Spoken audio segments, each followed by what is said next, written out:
अगर आप पेस्ट बनाना चाहते हैं हर्बल पेस्ट, तो हर्बल पेस्ट बना के आप ब्रश के ऊपर लगा के कर सकते हैं, ठीक है।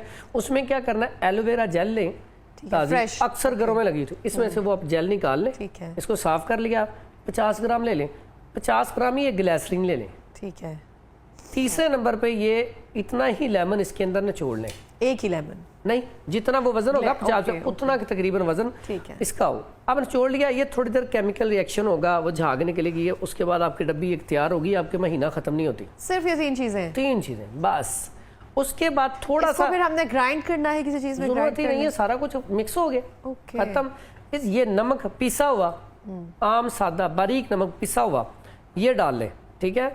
पिसा हुआ नमक, ये एलोवेरा जेल इसका जो बीच में से निकाल के, उसके बाद ये ग्लिसरीन और उसके बाद ये लेमन। अब ये 4 चीज़ें, इनको आपने क्या करना है, बराबर वजन लेके आपने इसको तैयार कर लिया। अभी आपके महीने के लिए तैयार हो गया, ये ख़राब नहीं होगा। आप थोड़ा सा ले, ब्रश करें, दांत आपके ज़बरदस्त किस्म के, आप कहते हैं ना, ये आपको असल में ये पेस्ट मैं उन लोगों के लिए बता रहा हूँ जो चाहते हैं झाग से ना मजा आता है। हाँ। तो ऐसे शैम्पू का भी हमारे साथ यही होता है, ऑर्गेनिक नहीं है, उसकी झाग नहीं बनती है, लेकिन हमें क्या बाल नहीं सही धुले हैं।